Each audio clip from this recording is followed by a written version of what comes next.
ప్రభువుని నమ్ముకున్నారు కానీ బాప్తీసం పొందలేదు. యేసు ప్రభు అంటే తెలిసి కానీ, యేసు ప్రభు గొప్పవాడని ఎరుగుదురు కానీ బాప్తీసం అయితే పొందలేదు. కాబట్టి ఎరిగిన మీరు త్వరగా బాప్తీసం పొందాలని ప్రభు పేరిట మనం చేస్తున్నాను. హల్లెలూయా చెప్పండి, హల్లెలూయా. అమ్మ, మరొక మాట, నాకున్న అలవాటు ఏంటంటే ఎవరైనా కొంచెం మాట లేదనుకోండి, వారి పేరుతో పిలవాలని ఆశ నాకు. ఆమె హల్లెలూయా. ఈరోజు మన ప్రియులు ఎఫ్రాయిం గారు కుటుంబంతో సహా మన మధ్యలో ఉన్నారు. అందరి బట్టి వారికి నా నిండు వందనాలు. హల్లెలూయా. కొంతమంది కొన్ని నెలలుగా, కొన్ని ఆదివారాలుగా భర్త వస్తే భార్య రారు, భార్య వస్తే భర్త రారు. కానీ ఈరోజు ఎందుకో దేవుడు ఒక మంచి అవకాశాన్ని ఇచ్చాడు. దేవునికి స్తోత్రం. హల్లెలూయా. సో ఈ రీతిగానే మనందరము కుటుంబాల వారిగా ప్రభు చెంత చేరి పరలోక రాజ్యములో మనము ప్రవేశిందుముగాక. చెప్పండి అమ్మా, హల్లెలూయా. రండి, సమయం అవుతుంది, త్వరగా వాక్య సందేశానికి వెళదాం. పరిశుద్ధ గ్రంథంలో రాయబడిన ఒక అమూల్యమైన మాట, 1 తిమోతి పత్రిక. అపోస్తుడైనటువంటి పౌలు తిమోతికి రాస్తూ ఈ పత్రికలో తిమోతి గారికి, యవన దైవజనుడైనటువంటి ఆయనకి కొన్ని మాటలను హెచ్చరిక చేస్తూ ఉన్నాడు. 6వ అధ్యాయము 6వ వచన భాగం. సంతుష్టి సహితమైన దైవ భక్తి గొప్ప లాభ సాధనమై ఉన్నది. మనం ఈ లోకంలోనికి ఏమీ తేలేదు, దీనిలో నుండి ఏమీ తీసుకొని పోలేము. కాగా అన్న వస్త్రములు గలవారమై ఉండి వాటితో తృప్తి పొంది యుంధము. దేవునికి స్తోత్రం. దేవుడి మాటలు మన వినికిడిలో దీవించును గాక. పరిశుద్ధమైన మా తండ్రి, నీ ఘనమైన పాదములకు వందనాలు చెల్లిస్తూ ఉన్నాం. 10 నిమిషాలు నీ మాటలు ధ్యానించుచుండగా మీరే మాతో అందరితో సూటిగా తేటగా మాట్లాడి బలపరిచి నడిపించుమని యేసుక్రీస్తు పరిశుద్ధ నామములో అడిగి పొందుకొని ఉన్నాము మా పరమ తండ్రి, ఆమేన్. ప్రియ దేవుని బిడ్డలారా, గమనించండి, చదవబడిన లేఖన భాగం తిమోతికి రాసినటువంటి మొదటి పత్రికలో అపోస్తుడైనటువంటి పౌలు యవన దైవజనుడైనటువంటి తిమోతి గారితో రాస్తూ ఉన్నాడు. ఏమోనో తెలుసా?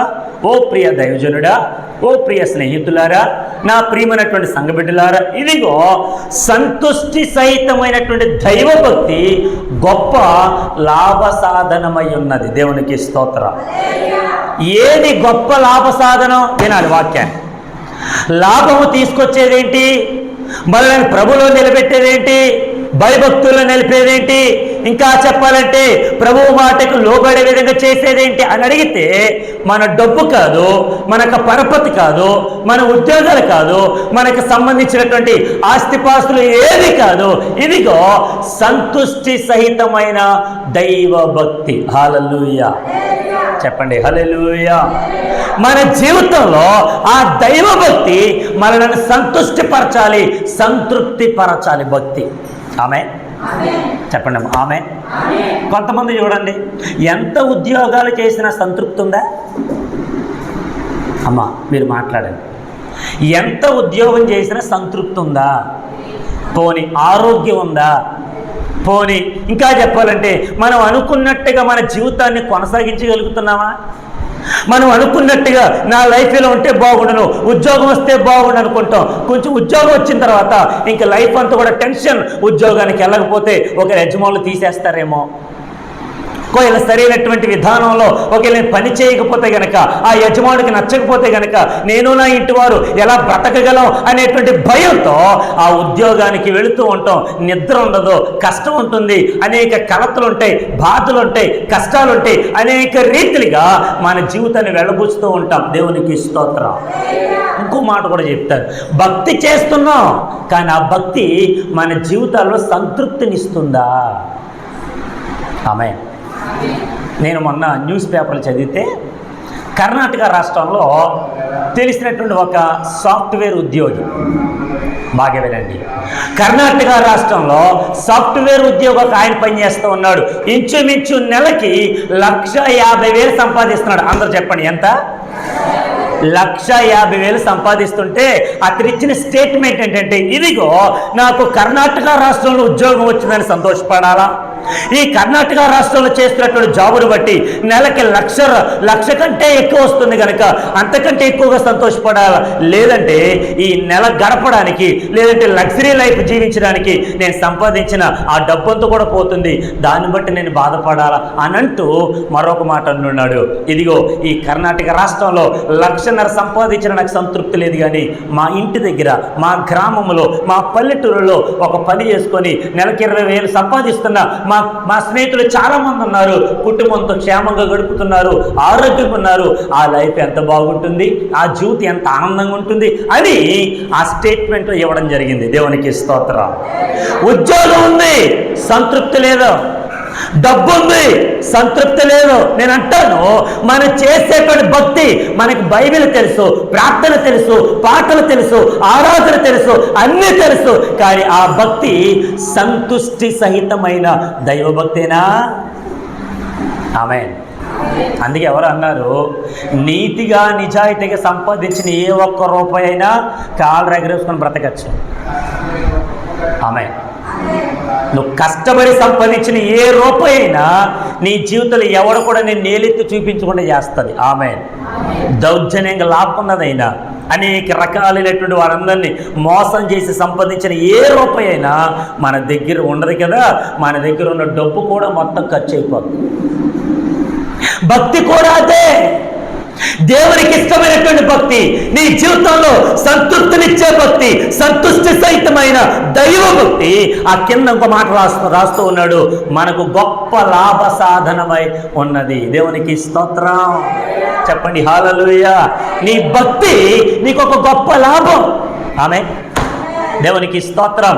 నీ భక్తి నీ జీవితంలో ఒక గొప్ప లాభాన్ని నీ కొరకు తీసుకురావడానికి నీ భక్తే నీకు కారణమవుతుంది. దేవునికి స్తోత్రం.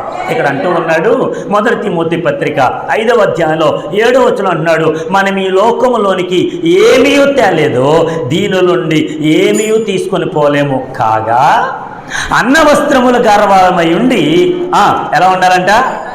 సంతృప్తి కలిగి ఉందము. దేవునికి స్తోత్రం. 2 చేతుల పైకి ఎత్తి చెప్దాం హల్లెలూయా.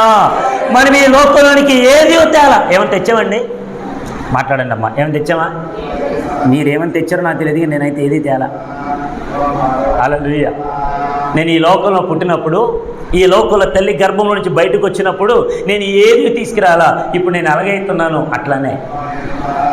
మరి ఏమీ తీసుకురాలేనటువంటి నాకు నా ప్రభు ఏమిస్తానన్నాడు? పరలోకం ఇస్తానన్నాడు. హల్లెలూయా. మరి ఆయన ఉచితంగా పరలోకం ఇస్తున్నప్పుడు ఏమీ తీసుకురాలే నీకు అక్కడికి వెళ్ళడం ఇష్టమేగా. ఆమేన్. ఇప్పుడు అక్కడికి వెళ్ళాలంటే నీకు నాకేముండాలి? దైవ భక్తి ఉండాలి. ఆమేన్.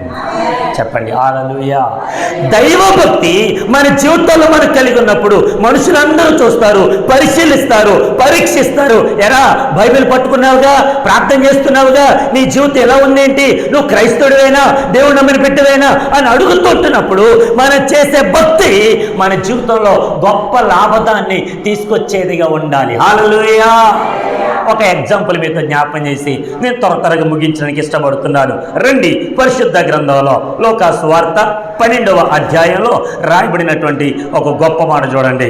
లోకాసు వార్త 12వ అధ్యాయము 13వ వచనం నుండి కొన్ని మాటలు త్వరగా. ఆ జన సమూహములో ఒకడు, బోధకుడా, పిత్రార్జితములు నాకు పాలు పంచి పెట్టవలనని నా సహోదరుతో చెప్పమని ఆయన అడగగా, ఆయన ఓయి మీ మీద తీర్పరిగానైనను పంచిపెట్టువారిగానైనను నన్నెవడు నియమించినని అతనితో చెప్పాను. 15వ వచనం చాలా అద్భుతమైన మాట. మరియు ఆయన వానితో, మీరు ఏ విధమైన లోభమునకు ఎడమియక జాగ్రత్త పడండి. ఆమేన్. మీరు ఏ విధమైన లోభమునకు, మీరు ఏ విధమైనటువంటి ఆహ్లాదకరమైనటువంటి అలవాట్లకు లోబడక, దేవుని మందిరానికి వస్తున్న నిన్ను, దేవుని యొక్క సన్నిధానంలో ఉండవలసిన నిన్ను, దేవునితో కలిసి ఆయన సహవాసములో కొనసాగించాల్సిన నిన్ను, ఏదైతే నిన్ను వెనక్కి లాగుతుందో దానికి చోటివ్వక. ఆమేన్. జాగ్రత్త పడండి. ఆమేన్. చెప్పండి హల్లెలూయా. దేవునిలో గడిపేటువంటి నిన్ను ఎవరు వెనకలాగుతున్నారు? ఏ ఇది నిన్ను వెనకలాగుతుంది? ఏ డబ్బు నిన్ను వెనకలాగుతుంది? దేవునిలో ఉండాల్సిన నిన్ను, దేవుడితో కలవాల్సిన నిన్ను, ఆ పరలోక రాజ్యంలో స్థానం సంపాదించిన నిన్ను ఎవరో వెనకలాగుతూ ఉన్నారు. దానికి చోటు ఇవ్వద్దు. ఎనోష్ కంఫ్రెంట్, కమలాకర్ కంఫ్రెంట్, రావా వీళ్ళు ఇప్పుడే పెద్ద మనుషులు అయ్యారు, అందుకే వెనకాల కూర్చుంటారు. గట్టిగా రెండు చేతులు పైకి ఎత్తి స్తోత్రాలు చెల్లిద్దాం. చెప్పండి గట్టిగా హల్లెలూయా. ఇదిగో ఏ విధమైన లోపం అంటే ఏంటో చెప్పండి? నిన్ను ఆకర్షించేది. ఆమె చెప్పండి హల్లెలూయా. బజారుకి ఒక పని మీద బయటికి వెళ్తామండి. ఒక విధంగా డీమార్ట్కి అనుకోండి, డీమార్ట్కి కొనడానికి వెళ్ళాం అనుకోండి, ఒకటి కొనాలని ఆశిస్తాం, మిగతా ఎన్ని మనల్ని ఏం చేస్తుంది? కొంచెం గట్టిగా చెప్పండి అమ్మా. మిగతా ఎన్ని ఆకర్షించేసరికి మనతో వచ్చిన వాళ్ళు, ఏమండి అది తీసుకొచ్చు కదా బాగుంటుంది ఇంట్లోకి, ఏమండి ఇది అయిపోయింది కదా ఇది తీసుకోండి, ఏమండి ఉన్నదే 1000 రూపాయలు, ఆ 1000 రూపాయలకు వచ్చేటువంటి వస్తువులు కొనుక్కుందామని ఆలోచనతో చీటీ రాసుకుని వెళ్తాం. తీరా అక్కడికి వెళ్ళిన తర్వాత ఆడవాళ్ళు బలినవుతున్నారు. దేవునికి స్తోత్రం. అంటే ఈ లోకంలో ప్రతీది మనల్ని ఏం చేస్తుంది? ఆకర్షిస్తుంది, మనలను ఎంతగానో లాక్కుంటుంది, దాని వైపు మళ్ళించుకోవడానికి, దానితో కలిసి జీవించడానికి ఎంతగానో మనం ఆహ్వానిస్తుంది, పిలుస్తూ ఉంది. ఇప్పుడు మనం ఏం చేస్తామంటే పరిశుద్ధ గ్రంథాన్ని చేత పట్టుకొని భక్తి కలిగి, భయం కలిగి, దేవుని సన్నిధానంలో చేరి ప్రార్థనాపూర్వకంగా సిద్ధపడి ఆ పరలోక రాజ్యానికి ఎక్కుదాం వెళదాం అనేటువంటి సందర్భంలో ఎవరో మనం పిలుస్తున్నారా? పెళ్ళి ఉంది కదా, ఇంకా రెడీ అవ్వలేదే, అవును కదా మర్చిపోయాను, ఇంటి దగ్గర పెట్టి వస్తాను బైబిలే. దేవునికి స్తోత్రం హల్లెలూయా. లోపం నిన్ను దేవుని మందిరంలో గడపనివ్వకుండా, దేవుడి చెట్టు ఆశీర్వాదాలు నీ దగ్గరికి రానివ్వకుండా, అనేక రకాలుగా ఏ లోపం అయితే నిన్ను వెనకలాగుతుందో, ఆకర్షిస్తుందో దాన్ని పక్కన పెట్టేసి క్రీస్తు వైపు అడుగులు వేసుకుంటూ ప్రభు మందిరానికి రావాలి. హల్లెలూయా. ఇక్కడ అన్నాడు 15వ వచనంలో, మీరు ఏ విధమైన లోభమునకు ఎడమియక జాగ్రత్త పడండి. ఎందుకు? కింద 2 మాట అన్నాడు, ఒకని కలిమి విస్తరించుట చేత. హల్లెలూయా. చెప్పండి హల్లెలూయా. ఒకని కలిమి అనగా సంపద, డబ్బు. ఇప్పుడు వాడు అన్ని సంపాదించుకున్న తర్వాత వాడి జీవమునకు మూలము కాదు. హల్లెలూయా. అవునే కదా? ఒకసారి చూడండి, ఎంతమంది డబ్బు సంపాదించుకున్న వారిలో నెమ్మది ఉందా? హలో, నెమ్మది ఉందా? సంతోషం ఉందా? సమాధానం ఉందా? దేవునికి స్తోత్రం. ఎందుకు చెప్తున్నారంటే ఇప్పుడు నేను డబ్బు కలిగిన వానని ఒరే వాడు చూడరు ఎంత డబ్బు ఉన్నవాడు అంటారే తప్ప ఆడి ప్రాణం పోతుంటే కాపాడగలరా? మాట్లాడాలి. కాపాడగలరా? ఒక విధంగా చెప్పాలంటే డాక్టర్ గారి దగ్గరికి వెళ్ళి చెప్పండి, సార్ ఎంత డబ్బు అయినా ఖర్చు పెడతాను సార్, ఏం పర్వాలేదు సార్, అయ్యా మా ఓడి ప్రాణాలు కాపాడండి సార్ అంటే కాపాడుతుందా? కాపాడగలరా? వాళ్ళు ఏమైనా జీవదాతలా, ప్రాణాన్ని ఇచ్చేటువంటి ప్రాణదాతలో, సర్వమును సృజించిన సృష్టికర్త అయినటువంటి దేవుడు మన ప్రాణములో, ఇంకా చెప్పాలంటే మన జీవితంలో ఊపిరి లేనప్పుడు, జీవము లేనప్పుడు, ప్రాణము లేనప్పుడు, నిరాశ నిస్పృహలో పడున్న సందర్భాలలో ఆదికాండ గ్రంథం 2వ అధ్యాయము 7వ వచనములో దేవుడు యెహోవా నేల మట్టితో నిర్మించి వాని నాసికారంధ్రములలో జీవవాయువును ఊదగా వాడు జీవాత్మ పొందెను. దేవునికి స్తోత్రం. మనం ఏమీ లేనటువంటి స్థితిలో ఉన్నప్పుడు ఆయనే మనకు ప్రాణమునిచ్చాడు, ఆయనే మనకు జీవమునిచ్చాడు, ఆయనే మనకు ఊపిరినిచ్చాడు, ఆయనే మనం బ్రతికించాడు. ఆయన తప్ప ఎవరు మనం బ్రతికించలా. ఆమె ఇందాక సంఘ పెద్ద గారు సాక్ష్యం చెబుతూ కొంచెం దగ్గర నుంచి లేచి కూర్చున్న వెంటనే ఏదో ఎవరో వెనకాల పొడుస్తున్నట్టుగా. దేవునికి స్తోత్రం. ఎవరు అంటారు, భరించినోడికే తెలుస్తుందంట భారం విలువ, కష్టం విలువ. ఎవడైతే కష్టపడతారో ఆడికి తెలుసు. అవునా కదా?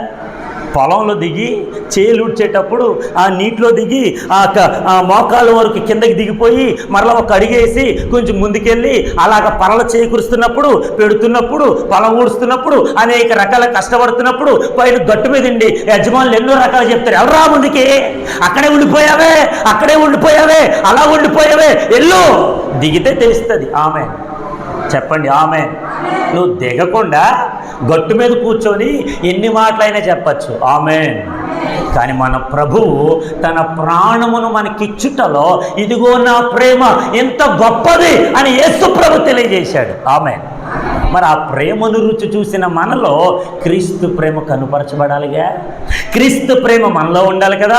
సంతుష్టి సహితమైన భక్తి మనం జీవించాలి కదా. ఏదో భక్తి చేస్తున్నాం, ఏదో ప్రార్థన చేస్తున్నాం, ఏదో కష్టపడుతున్నాం అనేది కాదు. ఎంత కష్టపడినా ఏదో చిల్లు చంచులు వేసి పడిపోయినట్టుగా, సార్ రోజంతా కష్టపడుతున్నామండి, నెలంతా కష్టపడుతున్న పాస్టర్ గారు, ₹1 ఉండట్లేదు పాస్టర్ గారు నెల వచ్చేసరికి, మా గురించి ప్రార్థన చేయండి సార్. మరి కష్టపడిన సొమ్మంతా ఎవరికి ఇస్తున్నావు? ఎక్కడెక్కడ ఖర్చు పెడుతున్నావు? ఎట్టెట్టు వెళ్ళిపోతుంది? అది నీది అనబడాలంటే సంతుష్టి సహితమైన భక్తి చేయి. ఏది కూడా నీ దగ్గర నుంచి వెళ్ళిపోదు. హల్లెలూయా. ఒకని కలిమి విస్తరించుట చేత, ఒకని డబ్బు, ఒకని సంపద విస్తరించుట చేత వారి జీవమునకు అది మూలం కాదు, అది ప్రాణాధారం కాదు. ఒక వ్యక్తిని మీ ముందుంచుతాను. కింద సందర్భంలో ఒకని గురించి నా ప్రభు మాట్లాడుతూ ఉన్నాడు 16వ వచనంలో. మరియు ఆయన వారితో ఈ ఉపమానము చెప్పాను. ఒక ధనవంతుని భూమి సమృద్ధిగా పండాను. అప్పుడు అతడు, నా పంట సమకూర్చుకున్నటకు నాకు స్థలము చాలదు గనుక నేనేమి చేతులని తనలో తాను ఆలోచించుకొని, నేను ఇలాగు చేతును, నా కొట్లు విప్పి వాటికంటే గొప్ప వాటిని కట్టించి అందులో నా ధాన్యమంతటిని, నా ఆస్తిని సమకూర్చుకొని నా ప్రాణముతో, ప్రాణమా, అనేక సంవత్సరములకు విస్తారమైన ఆస్తి నీకు సమకూర్చబడి ఉన్నది, సుఖించుము, తినుము, త్రాగుము, సంతోషించుమని చెప్పుకొందునెను. దేవునికి స్తోత్రం. హల్లెలూయా. యేసు ప్రభులు వారు ఒక ఉదాహరణ చెప్తున్నారండి. ఒక ప్యారబుల్, ఒక ఉపమానం చెప్తున్నారు. ఏంటి ఆ ఉపమానం అడిగితే, ఒక ధనవంతుడు ఉన్నాడంట. ఈ ధనవంతుడు విస్తారముగా సంపాదించుకున్నాడు. ఎంత సంపాదించాడంటే లెక్క పెట్టడానికి కూడా సరిపోనంత సంపాదించాడు. ఆమేన్. ఆమేన్. దేవునికి స్తోత్రం. ఈ సంపాదించాడేమో కానీ విస్తారమైన దానిని కూడగొట్టుకున్నాడేమో కానీ ఇప్పుడు ఆలోచన వచ్చింది, అంతకుముందు అతనుకున్న కొట్టులు సరిపోవట్లా, పాతదైపోయింది. అంతకుముందు అతనుకునేటువంటి ఆస్తిని సమకూర్చుకోవడానికి అనేక రకాలుగా ఎన్నో కొట్లు కట్టించడము కానీ ఇప్పుడు సంపాదించిన ఆస్తి కూడబెట్టుకోవడానికి, దాచుకోవడానికి, సమకూర్చుకోవడానికి సరైనటువంటి కొట్టుల్లో బాగాలేదు. ఇప్పుడు వీడు ఏం చేశాడంటే వాటన్నిటిని కూడా తీసివేసి కొత్త కొట్లు కట్టించి, హల్లెలూయా చెప్పండి అమ్మా, హల్లెలూయా, అన్ని కొట్లు కొత్తవి కట్టించాడంట. వాటిని అన్నిటితో సమకూర్చేసి తన ధాన్యం అంతటిని, తన ఆస్తులంతటిని మొత్తం కూడబెట్టేశాడు. అన్ని సమకూర్చేసి ఇప్పుడు మెల్లిగా కూర్చొని తన ప్రాణముతో మాట్లాడుతున్నాడు. వినాలి వాక్యాన్ని. దేవునికి స్తోత్రం.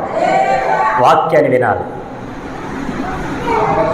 వాక్యం మన జీవితాల్లో కార్యం జరిగిస్తుంది. హల్లెలూయా చెప్పండి, హల్లెలూయా. సాతాను ఎప్పుడు మన మధ్య సంచరిస్తాడంటే, దేవుని వాక్యాన్ని ఎప్పుడైతే మనం వింటామో వాడు భయపడిపోయి పారిపోదు. అమ్మా విన్నారా వాక్యాన్ని? దేవునికి స్తోత్రం. హల్లెలూయా. ఈ వాక్యాన్ని ఎత్తుకుపోతాడు.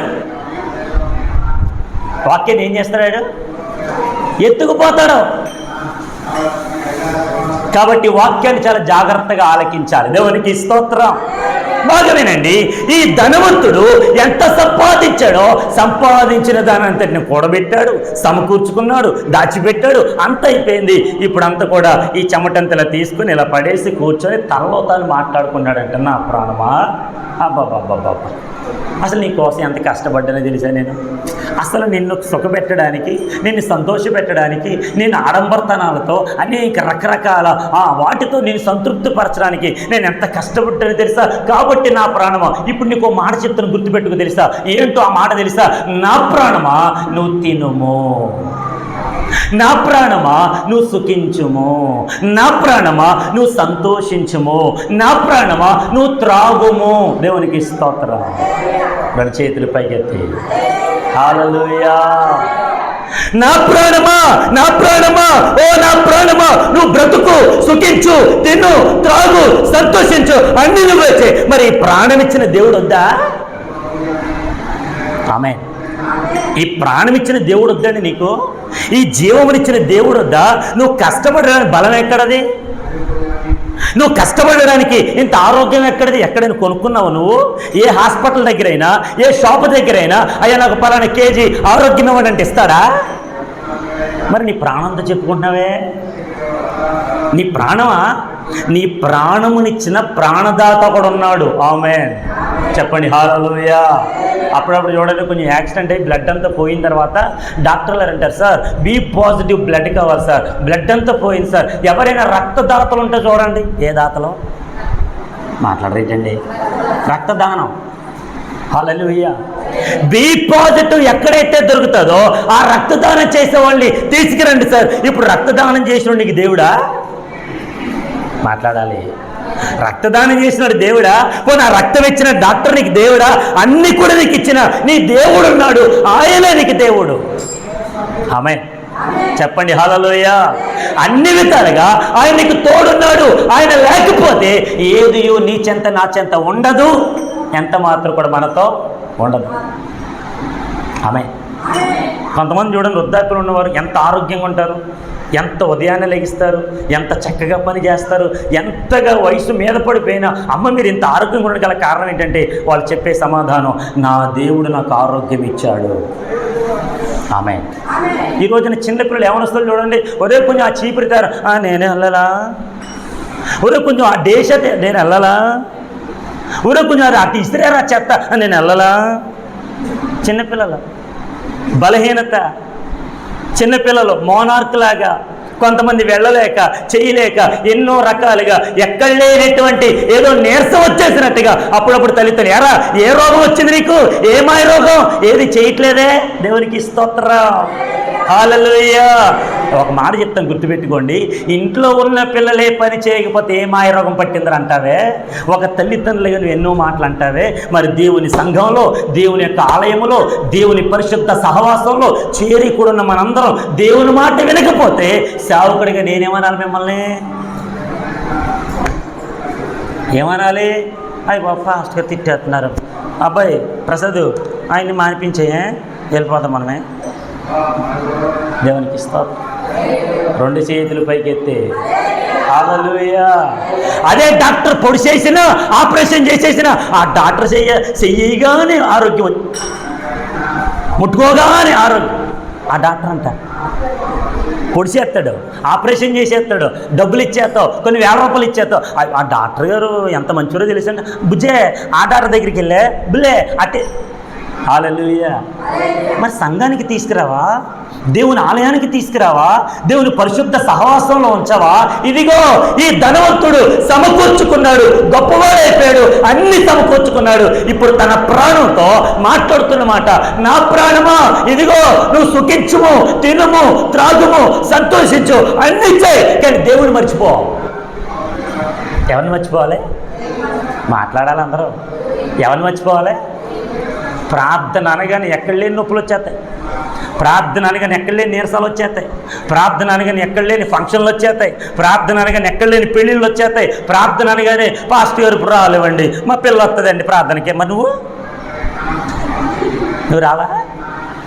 పెళ్ళికైతే మా పిల్లని వదిలేస్తాను అనుకుంటున్నారు ఇంటి దగ్గర, మా పిల్లని కూడా తీసుకెళ్ళిపోతావు ఎక్కడికి?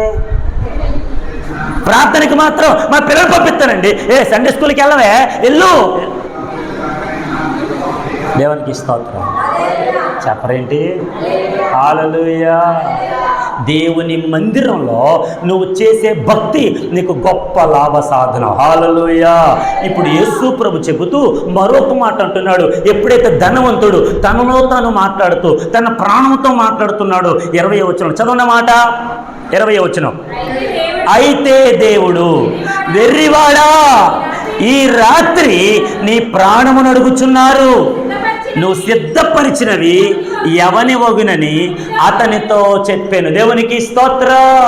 డబ్బు సంపాదనలో పడిపోయి దేవుని మందిరాన్ని విడిచిపెట్టి అనేక రకాలుగా తమ జీవితాన్ని ముందుకు కొనసాగిస్తున్న ఓ వెర్రివారులారా, ఈ రోజే గనక నీ ప్రాణము నా దేవుడు అడుగుతున్నాడు, వారు అడుగుతున్నారు గనక నీ ప్రాణం పోతే నువ్వు సంపాదించిన ఆస్తి, ధనము, సమస్తము ఎవరు తగ్గుతుంది? ఆలోచించు ఓ వెర్రివాడా. ఎవరంటాడు? ఎవరంటే వాళ్ళు వెర్రి. నేను ఒక మాట అడుగుతాను, బాగా చెప్పండి. డబ్బు సంపాదించే వాళ్ళు ఎవరిని వెర్రోడు అంటారండి? మాట్లాడాలి. డబ్బును విచ్చలవిడిగా ఖర్చు పెడితే దుబారాగా ఖర్చు పెడుతున్నాడు రా, వీడికేం పోయే కాలం అంటారు. ఓకే, తప్పు లేదు. ఎందుకంటే డబ్బు సంపాదించారు, ఊరికి ఖర్చు పెట్టకూడదు, వృధాగా ఖర్చు పెట్ట మంచిదే. అట్టంతో వీడు పిచ్చోడరా, డబ్బంతా చూడు ఎలా ఖర్చు అంటారు, తప్పులేదు. మరి సంపాదించిన వాడిని అనకూడదు. మరి వీడు ఎందుకన్నారు? ఇక్కడ ఎందుకు వాక్యం రాయబడింది? దేవుని యొక్క సేవకులు ఎందుకు తన ప్రాణాన్ని అడుగుతున్నారంటే, డబ్బు సంపాదించు తప్పులేదు, కానీ డబ్బే ప్రాధాన్యం అనుకోకు. ప్రాణం ఇచ్చినటువంటి ప్రాణదాత నజరేయుడైన యేసుక్రీస్తున్నాడు. ఆయనకి విలువివ్వకుండా, భక్తి చేయకుండా నీ డబ్బే భక్తి అనుకుంటున్నావు, నీ సంపదే భక్తి అనుకుంటున్నావు, నీ ఆలోచనే సంపద అనుకుంటున్నావు. అన్ని రకాలుగా నీ యొక్క ఆయుష్ కాలం అంతా డబ్బు సంపాదించావు. ఈ డబ్బు సంపాదనలో పడిపోయి నీ ఆరోగ్యాన్ని మర్చిపోయావు. నీ ఆరోగ్యం ఏమైపోయింది? క్షీణించిపోయింది. కొంతమంది నాకు తెలిసినటువంటి కొంతమంది సహోదరులు ఉంటే వాళ్ళకి ఎంత డబ్బున్న ఖర్చు పెట్టరండి. ఆరోగ్యం పాడైపోతున్నా, ఆరోగ్యం క్షీణించిపోతున్నా, బాబు కొంచెం హాస్పిటల్ తీసుకెళ్ళు, ఎందుకులే పాస్టర్ గారు, ఎంత డబ్బు అయిపోతుందో తెలుసా మీకు? ఎంత డబ్బు అయిపోతుందో తెలుసా పాస్టర్ గారు? ఊరుకోండి పాస్టర్ గారు, మీకు ఏం తెలుసు? సంపాదిస్తే తెలుస్తుంది. సంపాదించు తప్పులేదు. మరి ఆరోగ్యం ఆ డబ్బు నేను కాపాడుతుందా? ఆ ఆరోగ్యం ఆ డబ్బుతో నీకు ఎంతైనా ఇవ్వగలుగుతుందా? అది పోగొట్టుకుంటున్నావే, రోజు రోజుకి క్షీణమైపోతున్నావే.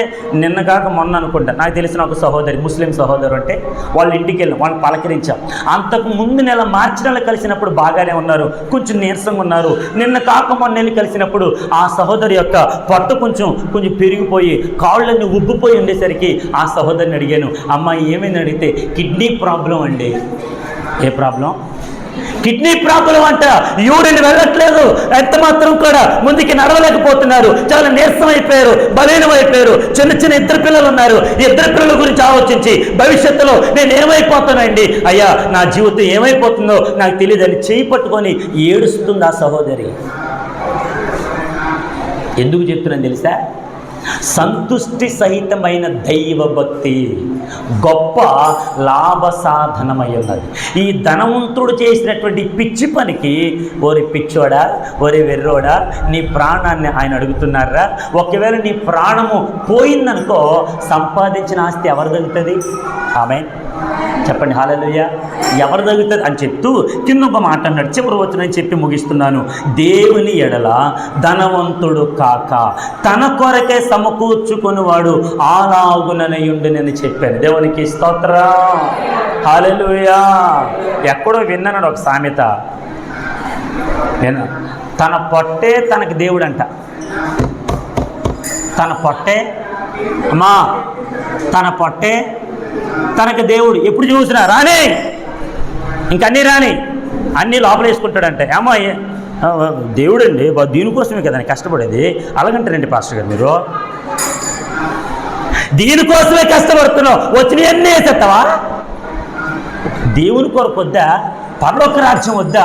ఆ పరలోక రాజ్యం కోసమే కదండి యేసుక్రీస్తు ప్రభుల వారు ప్రాణత్యాగం చేశారు. ఆ పరలోక రాజ్యం ఇవ్వడం కోసమే కదండి అంతగా ఆయన తనకు అమూల్యమైన రక్తాన్ని చిందించారు. ఆ పరలోక రాజ్యం ఇవ్వడం కోసమే కదండి ఆ 3 బ్రేకుల మీద ఆకాశానికి భూమికి మధ్యన వేలాడిపోయాడు యేసు ప్రభు. దేవునికి స్తోత్రం చెప్పండి, హల్లెలూయా. ఇప్పుడు చెప్పండి, ఈ ధనవంతుడు చేసిన పిచ్చి పని ఒకవేళ ఇంకెవరైనా చేశారనుకోండి, ఒకవేళ మన సంఘ బిడ్డలు ఎవరైనా చేశారనుకోండి, ఆ ప్రాణానికి విలువ ఉందా? లేదు. ఏనండి, కాబట్టి సంతుష్టి సహితమైన దైవభక్తి మనం చేద్దాం. ఒకడు కలిమి సంపాదించినంత మాత్రాన, ఒకడు కలిమి కలిగి ఉన్నందున చేతనాన అతని జీవమునకు ఏది ఆధారం? కాబట్టి భక్తి మన జీవితానికి ఆధారం.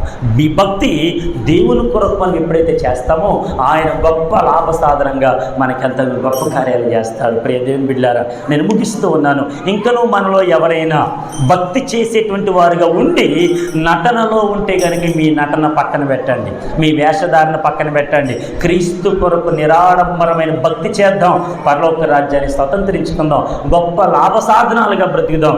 అట్టి కృప అలాంటి ఆశీర్వాదాలు ప్రభు మనందరికీ దయచేయునుగాక. ప్రభు ఈ మాటలు మన వెనుకలు దీవించునుగాక. ప్రార్థన కళ్ళు మూసుకుందాం, ప్రార్థన చేసుకుందాం. అందరూ హల్లెలూయా హల్లెలూయా హల్లెలూయా. ప్రభువా, విన్న వాక్యాన్ని బట్టి మా జీవితాల్లో నీ కార్యాలు జరిగించండి నాయన. అయ్యా, సంతుష్టి సహితమైన దైవభక్తి చేయుటకు మాకు సహాయం చేయండి. ఒక చిన్న ప్రార్థన మనం చేద్దాం. భక్తి లేనటువంటి వారిగా మనం ఉండకూడదు. అలవాటు భక్తి, ఆచార భక్తి చేయకూడదు. నాకు అన్నీ తెలుసులే, నేను ఏం చేస్తే తప్పే ఉంది అనేటువంటి అపోహలో బ్రతకద్దు. క్రీస్తు కొరకు బ్రతుకుదాం, దైవభక్తి కొరకు బ్రతుకుదాం, పరలోక రాజ్యాన్ని స్వతంత్రించుకుందాం. ఎంత సంపాదించిన ఇక్కడ వదిలేసి వెళ్ళిపోవలసిన వారమే. మనము పుట్టినప్పుడు ఏమీ తేలేదు, వెళ్ళిపోయేటప్పుడు ఏమీ తీసుకోలేము. జాగ్రత్త పడదాం. మన భక్తి విషయంలో, మన ప్రార్థన విషయంలో జాగ్రత్త పడదాం. పరిశుద్ధుడైన మా పరమ తండ్రి, నీ ఘనమైన పాదములకు వందనాలు, స్తుతులు, స్తోత్రాలు చెల్లిస్తూ ఉన్నాం. ఇంతవరకు నాయన ఈ పునరుద్ధాన దినపు కూడికలో అయా వాక్యం ద్వారా అందరితో మాట్లాడుతూ వచ్చారు. ఏమిచ్చి నీ రుణమును తీర్చగలము నాయన. అయా, సంతుష్టి సహితమైన దైవభక్తి గొప్ప లాభ సాధనమై ఉన్నదని ఆనాడు నాయన తిమోతికి ప్రభువా అపోస్తలుడైన పౌలు రాసినట్టుగా ఈ రోజు నాయన అయ్యా నీ ఆత్మ ద్వారా మా బిడ్డలందరితో మీరు మాట్లాడారు, మా అందరితో మీరు మాట్లాడారు. అందరి బట్టి నీకు స్తోత్రాలు చెల్లిస్తున్నాను. బలారాధన కృపను తోడగొచ్చారు. మీరు మాత్రమే మహిమ పొందుకోమని, జరగను ఉద్దేశించిన ప్రతి కార్యక్రమాలన్నీ ఘనంగా జరిగించమని, మా సంఘ బిడ్డలందరినీ మీరు దీవించమని యేసుక్రీస్తు పరిశుద్ధ నామములో అడిగి పొందుకొని ఉన్నాము మా పరమ తండ్రి. ఆమేన్. ప్రభు స్తోత్రాలు మీ అందరూ పొందినారు. రండి, కాంతులు పాట పాడదాం.